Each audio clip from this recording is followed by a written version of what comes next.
He's not a president. He's not, a household name billionaire. But there's this figure, deeply connected to power, who quietly controls a, $7.1 billion real estate dynasty. And chances are, you, our listener, have probably never heard him speak a single public word. Welcome to The Deep Dive. We try to cut through the noise, find the signal, and really unpack the hidden strategies, the surprising stories behind the headlines. Today, we're diving into the world of Jared Kushner. It's a fascinating path, from quietly taking over his family's empire under difficult circumstances to brokering genuinely world-changing deals inside the White House. And now, building this private dynasty, seemingly designed to outlast any political storm. Our mission here is to understand how someone who actively, deliberately avoids the spotlight can wield such profound influence. And what does that tell us about power today? It really is a unique case study. We're looking at someone who's been, son-in-law to a U.S. president, but also the quiet engine behind this huge real estate empire, valued at $7.1 billion as of 2025. And then you layer on negotiator of historic peace deals like the Abraham Accords, and also manager of a $2 billion fund backed by Saudi Arabia. It's quite a mix, woven almost entirely out of sight. It absolutely is. So what makes his story so compelling? And what can we maybe learn from his choice not to speak? And this family dynasty he seems to be building meticulously from the shadows. It's a real paradox in our age of constant visibility, isn't it? Yeah. Okay, let's unpack the $7.1B real estate dynasty and hidden power of Trump's son-in-law. Sure. So let's start with this financial mindset. It seems core to everything. He doesn't flaunt wealth, no flashy social media, no magazine covers. Like we said, incredibly rare public statements. Yet behind this quietness, there's this vast real estate empire. It really makes you wonder, doesn't it? What does it actually mean to build that kind of power without courting the spotlight? Yeah. How does that work strategically? Well, what's really insightful is how early this approach started. Back in 2005, Jared was only 24. His father, Charles Kushner, was facing that very public scandal prison for tax evasion, witness tampering, a huge shadow. But instead of letting the business crumble, Jared stepped in, took the helm of Kushner Companies, quietly, with determination. And he didn't just stabilize it, he expanded it relentlessly. But, crucially, with a very specific method. His focus wasn't on, say, glamorous skyscrapers. It was on acquiring stable, cash-flowing residential buildings. So apartment complexes, things that generate steady income. Exactly. Predictable income, a solid foundation for long-term wealth compounding quietly, not about ego projects or quick headlines. So while others might have been chasing the spotlight with their latest tower, Kushner was just building this fortress of assets almost invisibly. That's a good way to put it. Think about his 2013 deal in Maryland Middle River. Buys an apartment complex for $38 million. Just 2 years later, sells it for $68 million. That kind of deal encapsulates the strategy. Find undervalued, income-generating properties, improve them, quietly leverage the gains. Between 2013 and 2015, his firm picked up over 11,000 rental units, New Jersey, New York, Baltimore, often off-market, discrete deals, building serious equity and cash flow without much public fuss. It's classic real estate, sure, but the scale and discipline, that's notable. But there was that one deal, the really high-profile one, famously controversial, almost sank things, right? 666 of Fifth Avenue. Yes, that's absolutely crucial. 2007, a colossal move. Buy a 666 Fifth Avenue for $1.8 billion, record-setting stuff. Then boom. The 2008 financial crisis hits just a year later. It brought the company right to the edge of bankruptcy. For most people, that's a PR nightmare, endless explanations needed. But Jared handled it with that characteristic quiet. In 2018, he engineers this complex bailout with Brookfield Asset Management, a 99-year lease on the retail part. It quietly stabilized the family finances, pulled them back from the brink. And what's really telling, no public statements from Kushner, no interviews, no tweets explaining it all. He just moved on, eyes forward. It shows that for him, strategic flexibility comes from not being tied to public opinion or the news cycle. That idea, wealth compounding quietly, no fanfare, it feels like a real through line. How does that philosophy set him apart? What are the maybe less obvious advantages? It's a fundamental difference. Many big names in business thrive on visibility. Their brand, their personality, their pronouncements are part of the package. Kushner has perfected a kind of financial invisibility. He owns without boasting, grows without public discussion, and that quietness. It gives incredible strategic flexibility. When you're not performing for the public or worrying about quarterly media hits, your decisions can be purely long-term. You're free from those external pressures that force the hand of more visible figures. It allows for moves that might be unpopular short-term but pay off massively over generations. Ultimately, it reinforces this idea. Privacy isn't the absence of power. Often, it's its most durable, robust form. That's a powerful thought. Okay, now here's where the story takes that really unexpected turn, given his preference for, operating behind the scenes. How does someone so publicly silent manage to get such huge influence on the world stage? He's not known for speeches, barely tweets, keeps this incredibly low profile. Yet when the Trump administration needed someone for Middle East diplomacy, for criminal justice reform, even NAFTA talks, it was Jared Kushner they sent. It's an extraordinary contrast, isn't it? The public narrative was often, understandably, focused on Donald Trump's very visible, often controversial style. But Jared was operating in the quiet zones.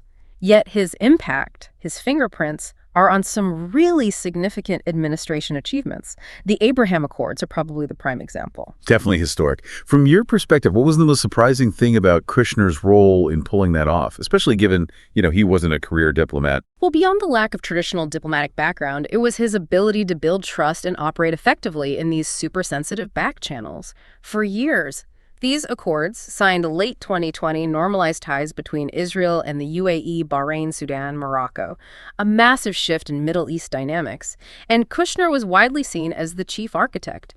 He spent over 3 years quietly working these channels, meeting Israeli leaders in Jerusalem, flying to Abu Dhabi, negotiating directly with people like Saudi Crown Prince Mohammed bin Salman, MBS. He somehow managed to reframe these relationships around shared interests, economic, security, not just the old historical conflicts. Even Foreign Policy magazine called it an unexpected breakthrough by an unlikely diplomat. That's incredible considering the deep-seated complexities there. And it wasn't just foreign policy, right? He was also key in major domestic reforms. Precisely. Same pattern. Quiet, determined negotiation. Look at criminal justice reform. Jared was pivotal in pushing the First Step Act through. Passed in 2018, it was landmark bipartisan legislation, reduced mandatory minimums for nonviolent offenses, helped thousands get early release, and this was deeply personal for him, clearly connected to his father's time in prison, but again, like his other work, he never sought a public platform for it. No big speeches, no viral campaigns. He just navigated the political maze behind closed doors, let the results speak. This strategic silence, it seems so fundamental. How hard is it to maintain that level of quiet when you're in those kinds of powerful rooms? What does that take, discipline-wise? Oh, it takes extraordinary discipline and a really long-term view. We live in a world where personal branding, public recognition, they're often treated like currencies of power. Kushner consistently wielded influence without seeming to need the public credit. That stark contrast to the usual noise and, frankly, ego in modern politics is key to understanding how he operated. His strategic silence wasn't a weakness. It gave him agility, less scrutiny. And in many ways, that silence ended up being louder, more impactful than a lot of noisy campaigns. Really makes you reconsider what influence actually looks like, doesn't it? Okay, so what does this all add up to for the long game? When we look at Kushner's decision-making, it seems clear he's not just thinking deal to deal, he's thinking generations ahead. That dynastic mindset, yes, it's absolutely central. It's the lens. Most business folks, investors, they're focused on quarterly returns, annual valuations. Fine. Kushner seems to operate on a multi-generational timeline. Every big decision, real estate, politics, now private equity, seems filtered through this question. How does this help the family legacy 50, maybe even 100 years from now? And it's not just talk. It seems embedded in his strategic planning, the very structures he's building. You can really see that in the post-White House moves, right? He and Ivanka didn't vanish, but they definitely stepped out of the daily spotlight. Exactly. After leaving D.C. in 2021, they made a very deliberate, almost low-key move to Miami's billionaire bunker, Indian Creek Island. Super exclusive, fortified community, neighbors like Jeff Bezos, Tom Brady, you get the picture. And from there, they've been meticulously building this private empire, buying a huge waterfront estate, cultivating political contacts quietly, expanding investments, tech, health, real estate. It's such a contrast to his father-in-law, right? Trump's brand is all about personal visibility. Jared and Ivanka. Seemingly a different playbook. Control everything, expose almost nothing. So it's not just about piling up personal wealth. It's about preserving influence, building a lasting family footprint. Precisely. And you see it clearly in their financial architecture. Kushner's been key in designing this family structure that looks a lot like those elite dynastic models. Setting up a private family office, basically, a dedicated wealth management firm just for the family, ultra high net worth stuff. complete with legal shields, maybe offshore trusts, legal structures often used for asset protection or tax planning and investments designed for the very long haul. For example, even as Ivanka stepped back from active politics, they've strategically put money into ESG-aligned real estate, fintech, urban development. They seem to be quietly positioning for what they perceive as a post-oil, climate-conscious economic future. And it's interesting, their investments in Miami tech startups reportedly surged around 2022, right, when all those billionaires were flooding into the region. Coincidence, or, a calculated proximity to new power centers? It really underscores that guiding principle you mentioned. The richest family doesn't win. The family that outlasts wins. Yeah, it's more than just finance. It's like a cultural imperative. It echoes how those historical dynasties thought the Rockefellers, Rothschilds, or even modern ones like the Waltons or Mars family. You're not building for the next 5 years. You're building for generations down the line. While everyone was speculating about Jared's political future after Trump, he was methodically doing something else. Engineering this private dynasty designed to survive, even thrive, amid public chaos. For him, family isn't just a name. It looks like the ultimate long-term investment vehicle. No exit strategy needed. Okay, let's pivot to what feels like a really significant post-presidency power move, and one that definitely got attention, that $2 billion Saudi fund. This really shone a light on his shift from political advisor to, global financier. Oh, absolutely. 2022. Just months after leaving the White House, Jared Kushner secures a $2 billion investment from Saudi Arabia's public investment fund, the PIF, for his new private equity firm, Affinity Partners. That made huge headlines, not just the massive amount, but the questions it raised. A lot of people in finance were publicly asking, why would the Saudis, who are known for being incredibly careful about who manages their money, give such a huge sum to someone with basically zero track record in private equity? And the answer, it seems, reading between the lines of the source material, isn't about traditional finance chops. It's about a very specific kind of soft power. That seems to be exactly it. During his time in the Trump administration, Jared carefully, meticulously built these deep personal ties with Saudi Crown Prince Mohammed bin Salman, MBS. He famously defended MBS during intense international criticism, especially after the horrific 2018 murder of journalist Jamal Khashoggi. That event, we should note, drew widespread condemnation, including from U.S. intelligence. But beneath the public storm, there seems to have been the strategic current, demonstrating unwavering loyalty. Sources reported MBS told advisors Jared had earned his trust, was seen as a valuable long-term partner, and that cultivated trust, it appears, translated directly into that $2 billion check. So if it wasn't a standard financial track record, what was the value proposition? What did Jared offer in return for that level of trust and capital? What was the actual exchange? Well, it seems he offered something much more subtle than, say, traditional political favors or specific policy outcomes. What he seems to have offered was access. Unparalleled access. Access to American markets, to elite U.S. business networks, to promising Silicon Valley deals, and, maybe crucially, access to Western legitimacy. Affinity Partners looks like it was conceived as this vital bridge, connecting Gulf capital with U.S. innovation. Its early investments, reportedly in promising Israeli tech firms, climate startups, infrastructure funds, it all fits into that broader picture of diversifying economies away from oil, achieving some geopolitical repositioning. It's not lobbying in the old sense. It's a much more subtle, potentially longer-lasting form of influence. It lets him operate on a higher, more strategic plane without needing to hold public office. That's a fascinating conversion, isn't it? A political capital directly into financial influence. Yeah. What does that model suggest about how power works now in the 21st century? It really shifts the landscape, potentially. Most political figures see their influence fade pretty quickly after leaving office. Jared seems to have effectively converted his political capital into financial capital, and then that financial capital becomes the basis for lasting geopolitical influence. He doesn't need to run for office. He doesn't need re-election. He's already playing on a global board backed by billions. He's this quiet strategist armed with significant financial resources, global relationships, and zero reliance on the public spotlight. In an age of, let's face it, performative politics and everyone scrambling for attention, Jared Kushner might have executed the ultimate long game. Soft power, very carefully backed by very hard money. For 4 years, Jared Kushner was, you could argue, one of the most powerful unelected figures in America, advising the president, brokering these huge global deals. But then 2021 hits, the Trump administration ends, and he faces this entirely new challenge. How do you walk away from such a polarizing presidency without becoming, radioactive?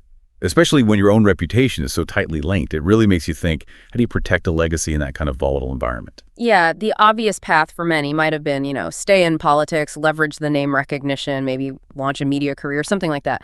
But Kushner chose a totally different path: strategic silence and physical distance.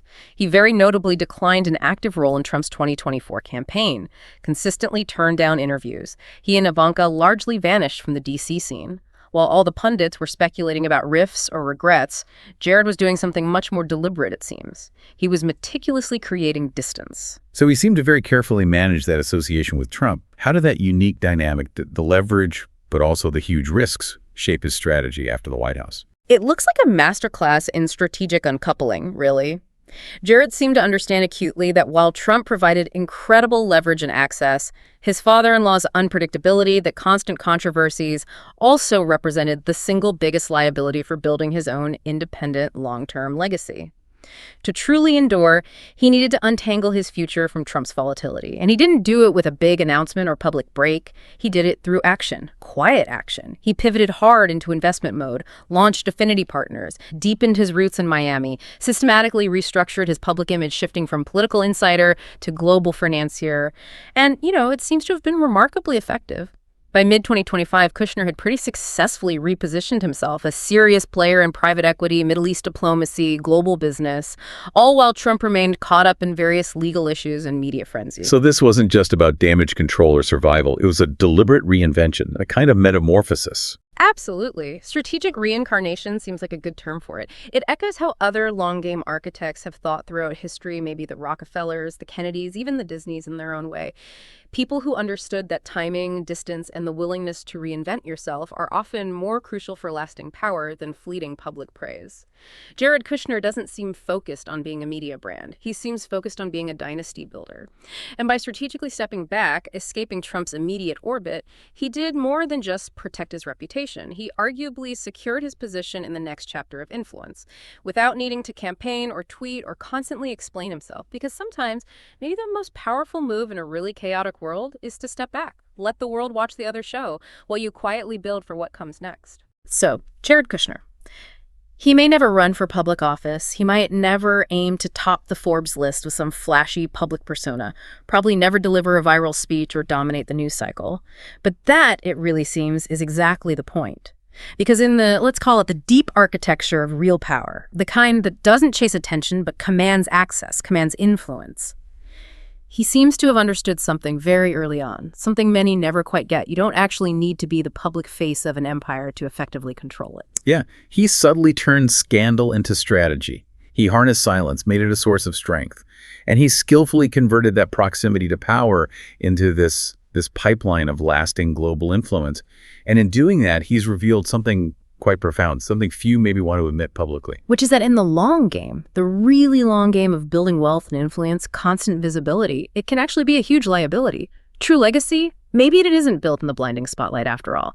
Maybe it's constructed meticulously, behind doors most of us will never even know exist. While the world stays glued to the latest headlines, the daily dramas, Jared Kushner appears to be quietly drawing up blueprints for the next century.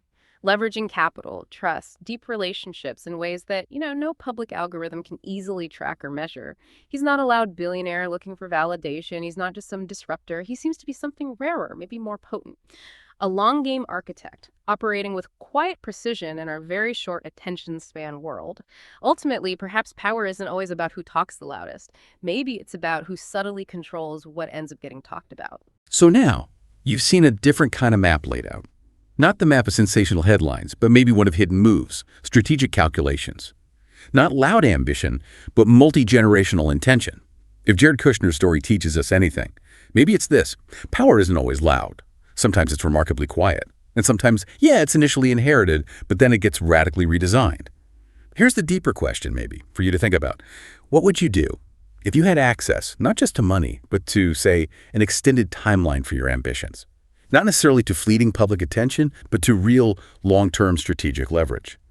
Because maybe, just maybe, true legacy isn't built by becoming famous. Maybe it's built by becoming unshakable, by creating something designed to last beyond any single moment, any single person. If this deep dive gave you something genuinely interesting to chew on, maybe share it with someone who's building their own quiet empire. And let us know, do you think real power still needs a public spotlight? Or has the game changed? Maybe forever.